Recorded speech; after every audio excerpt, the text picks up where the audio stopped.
सभी लोगों को प्यार भरा राधे राधे।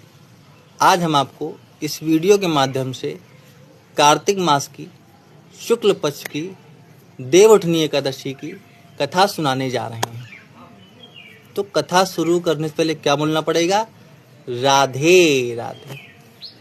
तो श्री कृष्ण भगवान धर्मराज युधिष्ठिर से कहते हैं कि हे धर्मराज, आज मैं तुमको देवउठनी एकादशी का महत्व बताता हूँ और इस एकादशी का व्रत करने से मनुष्य को क्या फल मिलता है ये भी मैं तुमसे बताता हूँ। मतलब भगवान जो है युधिष्ठिर के माध्यम से हम सभी मनुष्यों को, भगवान जो है युधिष्ठिर के माध्यम से हम सभी मनुष्यों को कल्याण का मार्ग दिखा रहे हैं। भगवान जो है हम सभी मनुष्यों को युधिष्ठिर के माध्यम से हमारे कल्याण का मार्ग बता रहे हैं।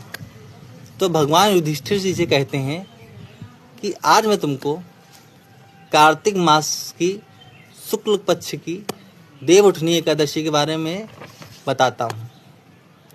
इस दिन भगवान 4 महीने बाद जगते हैं। इस दिन भगवान 4 महीने बाद जगते हैं, इसलिए इस एकादशी को देवउठनी एकादशी कहते हैं।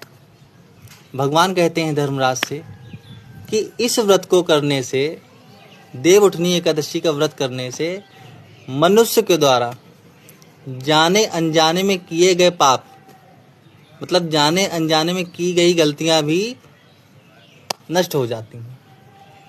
तो जाने अनजाने में किए गए पाप भी जो है नष्ट हो जाते हैं इस एकादशी का व्रत करने से। आगे भगवान कहते हैं जो मनुष्य इस एकादशी का व्रत करता है, जो मनुष्य इस एकादशी का फल करता है, उसके पितृलोक भी पितृलोक को छोड़कर सीधे देवलोक को पहुंच जाते हैं। मतलब आपके और हमारे देवउठनी एकादशी का व्रत करने से हमारे पितृलोक भी जो हैं पितृलोक को छोड़कर सीधे देवलोक को पहुंच जाते हैं। आगे भगवान कहते हैं ये व्रत करने से मनुष्य को सारे तीर्थों का दर्शन करने का, ये व्रत करने से मनुष्य को सारे तीर्थों का दर्शन करने का और गंगा स्नान आदि का करने का भी फल ये व्रत करने से मिल जाता है। मतलब इस एकादशी का व्रत करने से मनुष्य को सारे तीर्थों का दर्शन करने और गंगा स्नान आदि करने का भी फल इस व्रत को करने से मिल जाता है। मतलब एक व्रत करने से यदि आप और हम इस एकादशी को पूरे मन से यदि इस एकादशी का व्रत करते हैं तो हमारे साथ साथ हमारे पितृ लोगों को भी ये व्रत उनको फल मिलता है। मतलब ये जो फल हमको मिलेगा व्रत करने से, इसका फल हमारे पितृ लोगों को भी मिलेगा।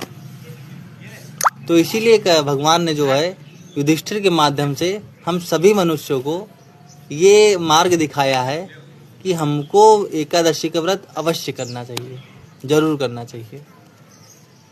तो इसीलिए भगवान ने युधिष्ठिर से कहा है, इस एकादशी की कथा सुनाई है और एकादशी का व्रत करने से क्या फल मिलता है ये भी बताया है। और कुछ श्रद्धालु लोग, बहुत से लोग देवउठनी एकादशी को शालिग्राम जी और तुलसी माता का विवाह भी करते हैं। बहुत से श्रद्धालु लोग शालिग्राम जी और तुलसी माता का विवाह भी करते हैं आज ही के दिन, देवउठनी एकादशी वाले दिन। तो सभी लोगों से प्रार्थना है यदि हो सके तो व्रत रहें। तो व्रत यदि आपके शारीरिक सामर्थ्यता के अनुसार है, यदि आपकी शारीरिक सामर्थ्यता है तो आप एक बार हल्का फुल्का फलाहारी कर लें। यदि आपकी सामर्थ्यता एक बार की नहीं है तो आप 2 बार भी कर सकते हैं, मगर व्रत अवश्य रहें। व्रत के नियम क्या हैं? सुबह जल्दी उठ जाएं, स्नान आदि के बाद हाथ में जल ले लें, जो आपके इष्ट हों, राम जी हों, कृष्ण जी हों, विष्णु जी हों, उनका ध्यान करें, उनका स्मरण करें और भगवान से कहें कि आज मैं आपको ध्यान में रखकर एकादशी का व्रत करने जा रहा हूँ। यदि जाने अनजाने में कुछ गलती हो जाए तो उसको क्षमा करिएगा और मैं ये कोशिश करूँगा कि मुझसे कोई गलतियाँ ना हो, और जितना हो सके उससे ज़्यादा भगवान के नाम का ध्यान कीजिए, भगवान के नाम का जप कीजिए, और जो है पूरी श्रद्धा से, पूरे सच्चे मन से इस एकादशी का व्रत अवश्य करिए। तो इसी के साथ सभी लोगों को प्यार भरा राधे राधे, राधे राधे।